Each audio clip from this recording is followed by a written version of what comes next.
तर आता आपण ठेचा बनवणार आहोत। तर त्यासाठी मी पहिले इथे लसूण जेवढे घेतलेत बघा 15-20 पाकळ्या असतील लसूण, ते घेऊया मिक्सर मध्ये।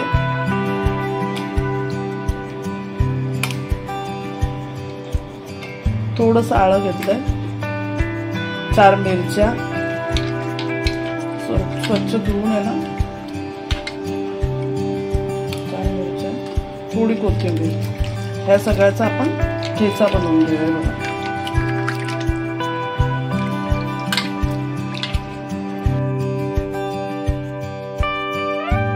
हॅलो फ्रेंड्स, आज काय क्लासमध्ये तुमचं खूप खूप स्वागत आहे। तर आज आपण इथे शेपूचा पराठा बनवणार आहोत। तर त्यासाठी मी पहिले 2 टेबलस्पून ऑइल टाकून घेतलंय, त्याच्यामध्ये मी मिरचीचा ठेचा बनवलेला आहे, म्हणजे त्याच्यात लसूण मिरची थोडंसं आलं घेतलंय, ठेचा बनवून घेतला आपण, तो टाकून घेतला।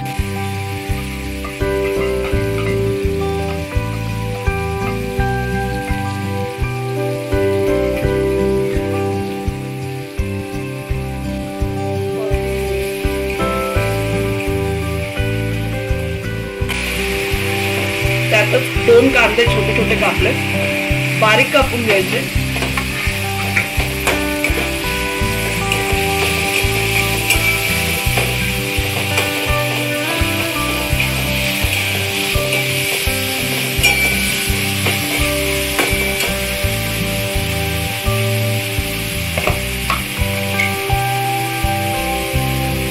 पाव चमचा हळद टाकली,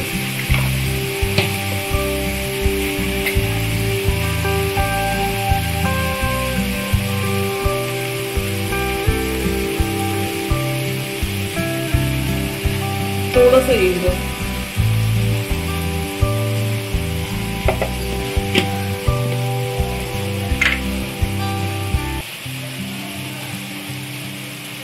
मीठ टाकून घेतलं पाव चमचा, जास्त नाही टाकायचं, पालेभाजी आहे ना तर कमीच टाकून घेऊया आपण, जास्त नाही टाकायचं।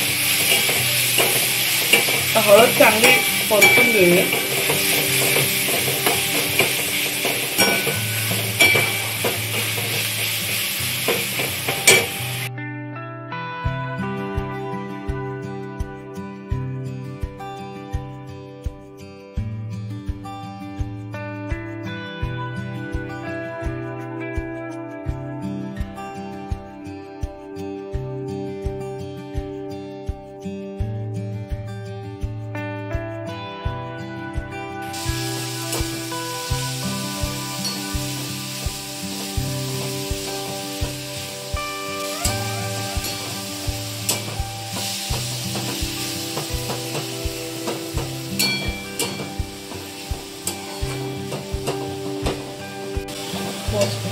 थोडासा मी मॅगी मॅजिक मसाला असतो तो टाकला, थोडासा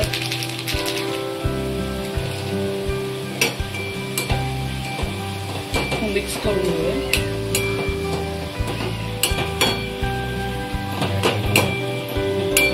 आता ना वरून दाण्याचं कूट टाकून घेऊया।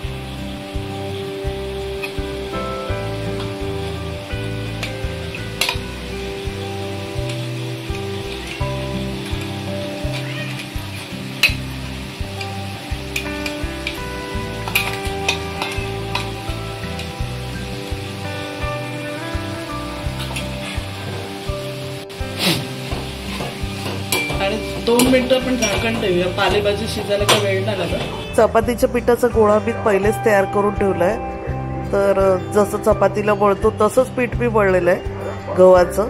तर आपण आता बघूया कसं करायचं ते। पहिले असा उंडा बनवून घ्यायचं, हे असं पारी बनवायची आणि पीठ जास्तीचं लावून घ्यायचं आतमध्ये।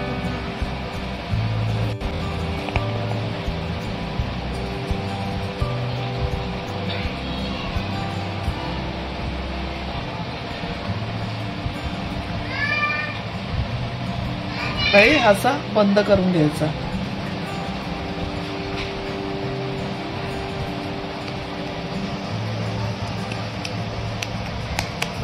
आणि दाबून घ्यायचं म्हणजे भाजी सगळीकडे पसरते।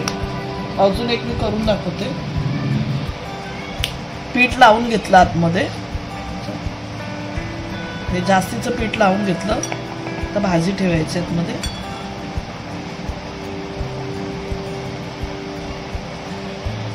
वरती पण टाकलं तरी चालेल. वरती टाकल्याने काय माहिती फुटणार नाही, सुकं राहील.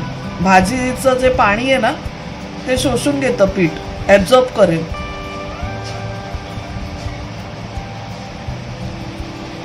आणि असं करून दाबून घ्यायचं. सर्व साईडला भाजी पसरते दाबल्यामुळे. आता आपण लाटून घेऊया.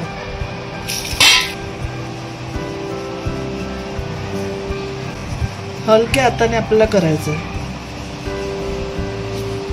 मग फुटत पण नाही.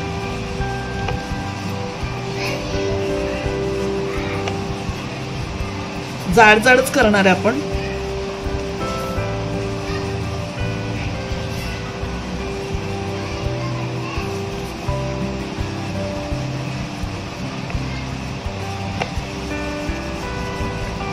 चांगलं तेल लावून घेतलंय.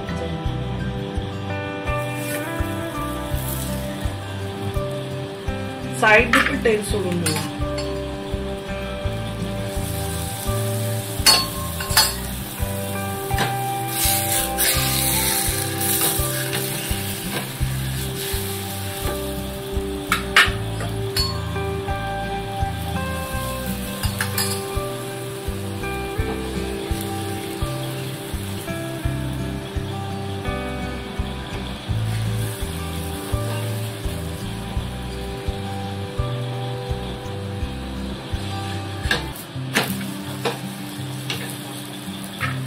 पालथून घेऊया. दुसऱ्या साईडने पण तेल लावूया.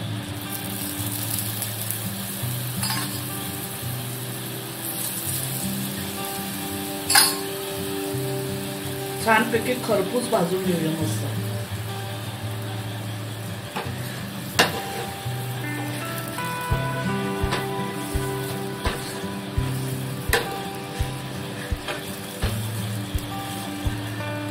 मस्त लोण्याबरोबर खायला द्या. चटणी असेल तर चटणी बरोबर द्या. असा भाजला गेला पाहिजे छानपैकी.